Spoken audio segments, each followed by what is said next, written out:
Palapit na ng palapit ang 2025 local and national elections. At ngayon pa lang, lumilinaw na ang mga tumatayong susunod na mga senador ng bayan. Spoiler alert po, walang surpresang makikita dito. Aside from one name or two, more or less the same ang lalabas ng mga pangalan. Hello Philippines, I'm Bush Serrano. Welcome to the Fourth Estate. Bago po ang lahat, tanggalin muna natin sa dating listahan ang mga tumanggi ng tumakbo. Sa ngayon para sa senatorial elections. At yan ay sina dating Pangulong Rodrigo Duterte, sinabi sa isang panayam na hindi na siya tatakbo, si dating Vice President Leni Robredo na tatakbo na raw na mayor ng Naga, at si Isko Moreno, tatakbong Manila Mayor muli. Yan po ang Big Three na kung susumahin, malalakas ang tsansa kung lumaban. Ang problema sa hindi pagtakbo ng dating Pangulong Duterte ay lubos na humina ang tsansa ng mga anak na sina Pulong at Baste Duterte sa pagkasenador. Maalala natin na nagdeklara ang tatlo na tatakbo ng sabay-sabay sa pagkasenador. Lumalabas dati sa survey si dating Pangulong Duterte and surely, pag tumakbo siya, kahit paano, madadala niya ang kanyang mga anak. Pero palagay ko, tatlong Duterte na tumatakbo at isang vice na po, medyo may hirapan kang kumbinsihin ang taong bayan na bumoto sa isang pamilya. I mean, too much is too much. Umay sa Pilipino. But I'm sure, pag malapit na filing ng COC, hindi natin alam kung magbago ng isip at mag-focus ang mga anak sa Davao. Total, nakaupo naman si Vice, ang kapatid nila. Win-win pa rin. And as for Vice President Leni Robredo, she has been known to be indecisive. In the last presidential elections, she prevaricated whether she would run as president or not and decided at the last minute, hurting their chances, yung mga lineup niya of not getting their messages across the people. Kapag nagpawido-wido ka, mararamdaman ng taong bayan niyan. I think that's what cost her lineup the elections last 2022. At dahil ganun pa rin siya ngayon at hindi pa siya makapagdesisyon, ang unang masasaktan dyan ay ang manipis na senatorial lineup ng Liberal Party na umaasang madadala sila ng dating vice-presidente. Kaya hindi ninyo makikita mga pangalan nila Atty. Shell Jokno, former Senator Bam Aquino, at former Senator Kiko Pangilinan sa listahan ng mga namamayagpag. Sayang, pang-senador ang kakayahan ni Atty. Leni Robredo. Sa totoo lang, mas mahirap tumakbo ng mayor, governor, or congressman sa isang lalawigan. Pera-pera dyan.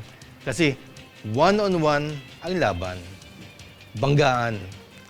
So, sa bilihan ng boto, ang tao, kahit ano pa qualification ng isang kandidato, wala yan pag wala kang pera. Pero, iba takbo ng senador, bukal, konsihal, o kagawad. Karera yan. Paramihan ng boto. May isisingit ka. Ang laban kasi sa national is popularity contest. Hindi banggaan. At ang tao, after nila maisulat ang gusto nila na 4 o 5 sa linya, namimili na yan at nagsisingit ng kahit hindi ikaw ang first choice. Kilala naman nila ang pangalan mo. Yan ang nangyari kay Senador Robin Padilla. Siningit siya ng lahat.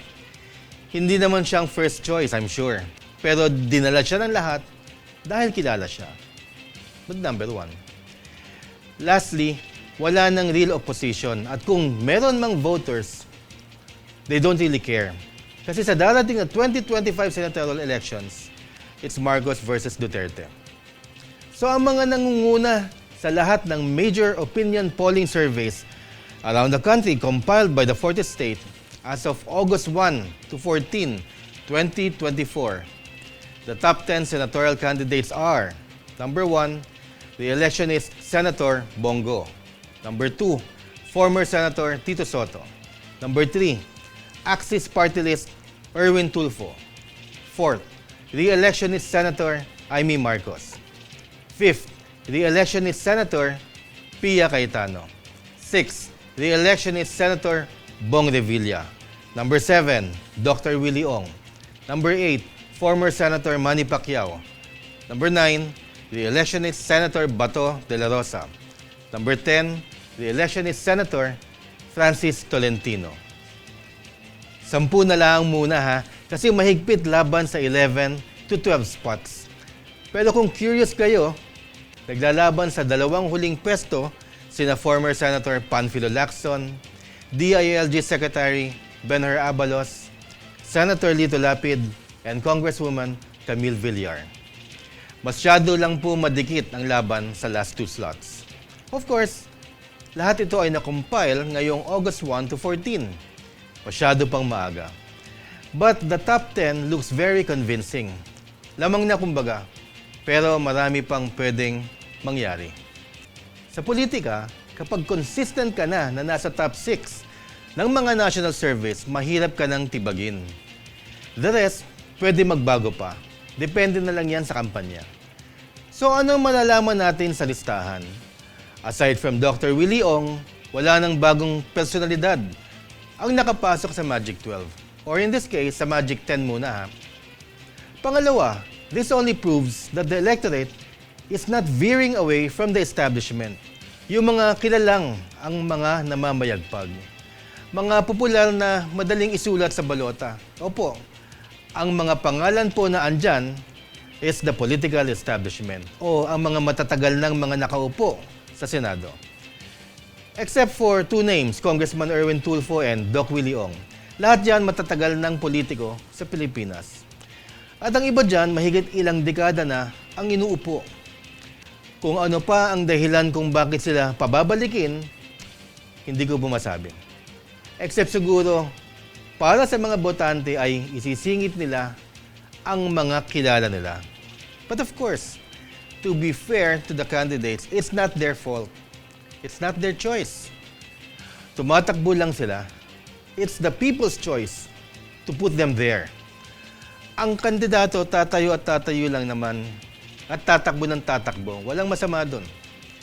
Politika yan eh. Ang tao ang gumagawa ng lineup sa Senado. Ang kasabihan nga eh, that's the government we chose, that's the government we deserve. I'm Butch Serrano, and this is the Fourth Estate. See you next week.